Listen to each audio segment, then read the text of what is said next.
Hello, Code for Canada. Congratulations to the 2020 fellows Jasper, Noor, Ramis, Alex, Keith, Kay, David, Jared, Jude, Zola, Shay, and Rola, and all of the many partners and collaborators too. My name is Michelle Lee, and I'm speaking to you from Philadelphia on Lenni Lenape land. I'm not sure what your neighbors to the south have to share with you about government in 2020, including digital government, but I'm honored to be here virtually with you, and I'm going to try. So 8 years ago, I was sitting in your shoes. Code for America was only in its second year, 24 fellows working with 8 municipal governments across the US. These agencies were all part of that first wave of collaborators and partners, willing to take a risk and try something new because they knew the status quo wasn't good enough, but they also knew that they had the knowledge and tools to do better together. My team was tasked with finding ways to improve civic engagement in Philadelphia. When we met with city planners, they handed us an impressively researched 4-page paper detailing why their current 7 p.m. meetings selected for a biased viewpoint, why broader participation was important to city planning, and why they knew that something mobile something was going to be a better method for public participation in 2012. These partners brought deep domain expertise and credibility earned over many years of public service and success. And our team's job was to listen, to translate that to modern technical solutions, and connect the dots or APIs or services, putting the blocks together to make it all work. In this case, we recommended text messaging over a mobile app because it was well suited for a short ad hoc interaction. We built an admin interface and program logic on top of a commercial text messaging API. And then we created an advertising and outreach campaign on public transit to get people to text in. Participation jumped from dozens to thousands because of this collaboration. And it was right around the beginning of autumn that we finished the fellowship, wrapping up that project and several others. We presented our work and lessons learned and leaped into the unknown, along with our other fellows and municipal partners across the US. So what happened next to everyone who participated in that year? Everyone has a wildly different story to tell, but I think we can map them roughly into 3 patterns. First, some of my class went directly into working for local or state or federal government. Only a few during my year, but many more in the years that followed. And as the years went by, I noticed something really interesting. Their job titles got more and more boring. So you might have started out as a director of innovation, and we saw those jobs turn into director of civic technology, or turned into member of technical staff number 4. And open data offices got merged into IT. Innovation labs became part of standard offices. And this turns out to actually be really great news because it means that governments were opening their doors, budgeting and earmarking and hiring for these positions, and then realizing that they were important enough not to be experiments, but to be part of a mature, longer-term program, durable beyond administrations. So this took a couple years to see for sure, but it's very, very heartening. Another common pattern was to go work in the private sector, but for a GovTech company or a nonprofit, a vendor. Up to 70% of government technology spending is outsourced, so having great vendors motivated by public service and deeply understanding of government needs and internals is really important. As for myself, my partners and I spun out our project into a business, and thanks to a little bit of sweat and a whole lot of luck, we worked hard for our municipal customers and sold the business to GovDelivery, which was a longtime government technology company providing automated text and email engagement for some of the biggest agencies in the US. So lastly, some of my cohort went to work in the the private sector, at companies ranging from GitHub to Google to NBA. And in my last job change a few years ago, I deliberated whether it was selling out to work at a private sector company, albeit on open source software. But here's the thing, by leaving behind these conflicts of interest, but bringing with me my experiences and commitment to better public technology, I was actually able to contribute in new and possibly more effective ways. I served on several transition teams and advisory committees for the city of Philadelphia. I was able to speak in a very unbiased and very frank manner about software vendors I'd either worked with personally or had deep knowledge of, who made partnership promises they never delivered on, who would roll up their sleeves and get to work both hard and smart, who was going to be cost-effective, knowledgeable, prompt, reliable. And as an advisory committee member, I also suggested significant edits to some RFPs to make them more appealing for more for smaller, user-centered agencies to bid on the project. Then we recruited small and mid-sized agencies to submit proposals and use that experience to make recommendations for citywide tech procurement processes. None of these would have been possible if I'd worked directly for a vendor or if I'd worked inside government. By embracing this role where my full-time job was outside of the public sector, but serving in these various volunteer positions, I think there was another way to stay connected to this work. So if your full-time work is in the public sector or private sector, it doesn't matter. Just look out for unique volunteer opportunities or work opportunities that you can create specifically because of the type of role that you're playing currently. So what about our government partners from the fellowship? How have they evolved in the intervening years? As I mentioned earlier, we initially saw the creation of some flagship roles, cities adding chief data officers, chief digital officers, innovation labs. Now, these are all great early signals that an administration is ready to embrace and staff and budget, right? Show me your budget and I'll show you your priorities. But after a few years, some of these titles and offices also became less exciting, but even more impactful. We saw new procurement, support, and simplification.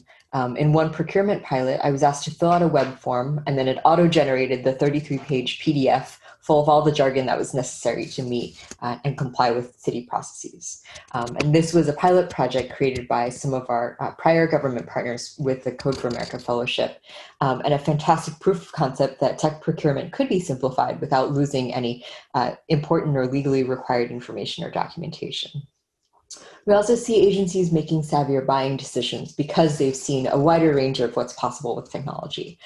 They're demanding more accountability and value from vendors, big and small, and they're getting it.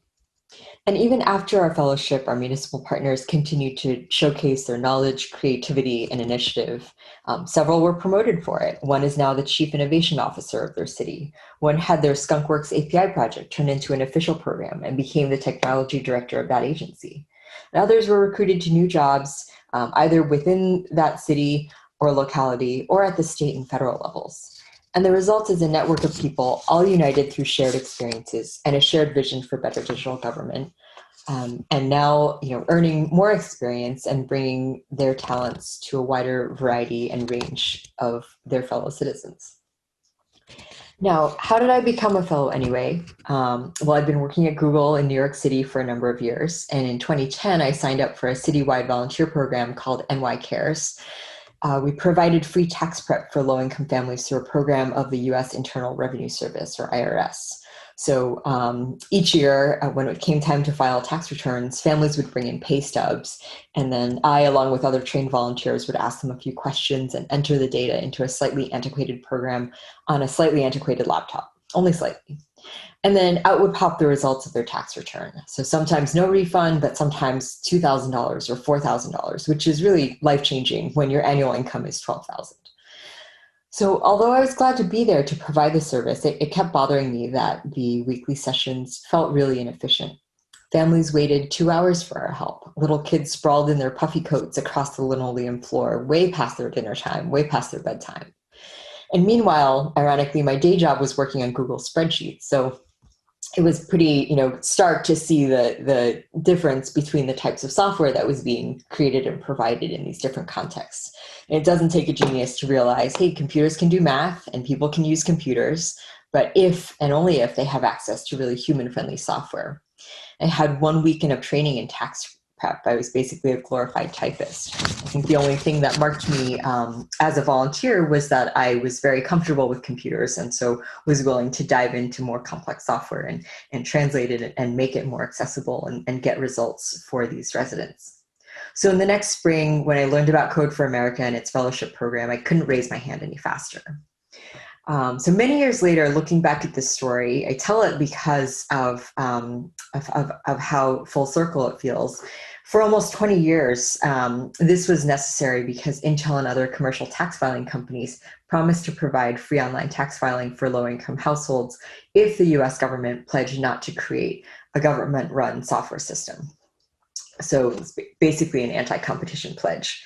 Well, Intel did create such an option, but they Intuit did create such an option, but they did everything they could to limit its reach. They used SEO optimization to hide the free file program from search engines. They created other programs called free that cost $200. And they essentially kind of held a monopoly on this industry and kept US residents from accessing the free services that they were promised. So just last year, this agreement was renegotiated to be much more consumer friendly, to ban the SEO result gaming, to open up to new partners. As a result, free file users nearly doubled from 2.7 million last year to 4.1 million this year. So where does that leave us? If you go all the way back to 2010, when I was a volunteer with this program, the software we use was mainly translated through volunteers because we couldn't build. It was not possible to build software that anyone could use. Now, just this past year, because of that opening up of this program, because of the bringing down that monopoly, we have nearly doubled the participants in the Free File program. Now that leaves me really humbled at the state of software in civil society, because software is one piece, but it was really the policy agreement and the negotiation that made this all possible. So digital services are just the tip of the iceberg. And beneath the surface, you have operations, administration, legal, policy, finance, all affecting the public experience. So whether you're a temporary fellow or a career civil servant, I think the lesson that I'd leave you all with is to make friends with those lawyers, those barristers, solicitors. Get to know the bookkeepers, inspectors, and administrators. A lot of the most impactful work is far, far behind the scenes of the front doors of digital service. I think many of your projects this year already reflect that. You can meet casually over coffee or virtual coffee, or you can create more formal structures like a task force or advisory committee. Basically create ways and patterns and interactions to get the most out of the knowledge that people are burning to share, and the talents and skills that you can leverage from your own communities. And as you look around, as you're at your fellows and your partners and collaborators, don't bother saying goodbye.